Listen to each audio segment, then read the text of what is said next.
जन हुंकार के इस एपिसोड में आप सभी का बहुत बहुत स्वागत है। मैं हूं महेश बहुगुणा, आप देख रहे हैं जन हुंकार एपिसोड।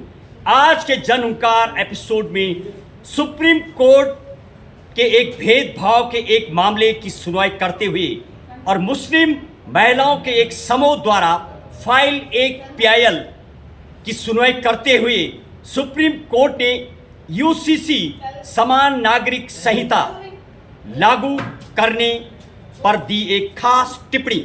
बताएंगे आपको विस्तृत में।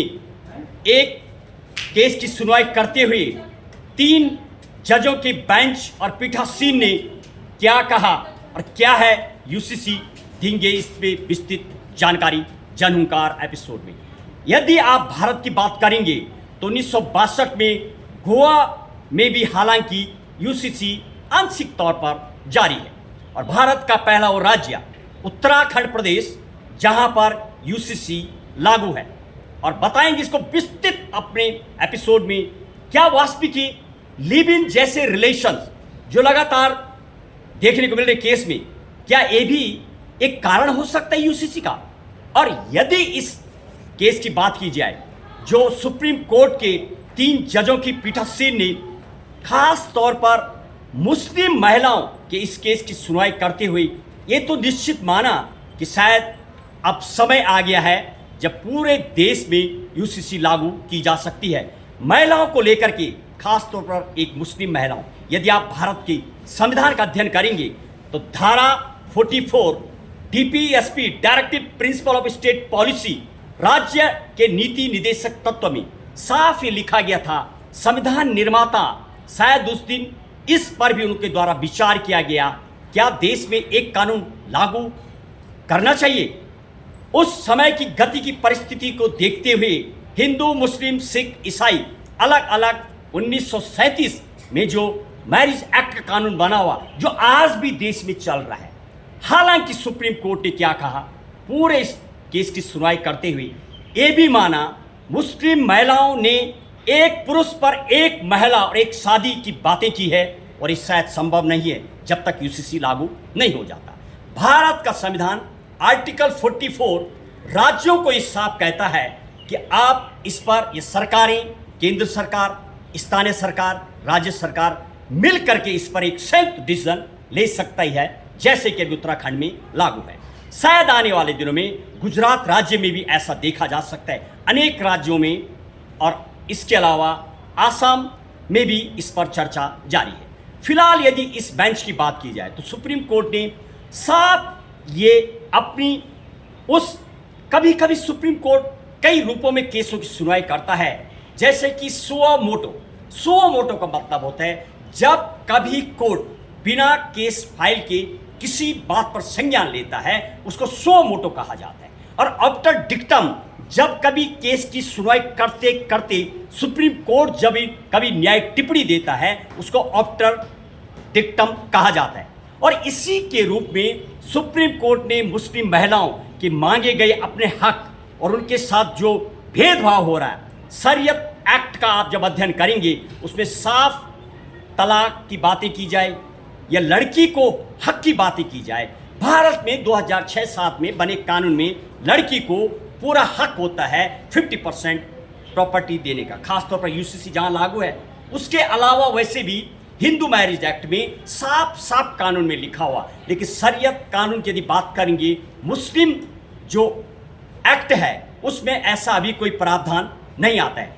इसी पर सुप्रीम कोर्ट ने कहीं ना कहीं एक टिप्पणी भी दी और साथ ही साथ इस पर जो भारत में संविधान की धारा 368 भाग 20 में जो कानून बनाने की प्रक्रिया है साफ का है, ये अधिकार सिर्फ संसद को होता है, राज्यसभा, लोकसभा, उसके बाद राष्ट्रपति की सिग्नेचर के बाद जो कानून बनता है उस प्रक्रिया से कानून बनेगा तभी संभव हो पाएगा। हालांकि सुप्रीम कोर्ट को भी संविधान के मुताबिक धारा 142 में न्यायिक शक्ति मिली हुई है, पीआईएल की भी शक्ति मिली हुई है और फंडामेंटल राइट मौलिक अधिकार के हनन पर भी आर्टिकल 32 के अधीन सुप्रीम कोर्ट रिट जारी करता है, 5 रिट, और सुनवाई भी कर सकता है। लेकिन ऐसा जब तक कानून नहीं बना है तब तक सुप्रीम कोर्ट उस पर ओवर रिच या ओवरब्रिज कभी नहीं करता है।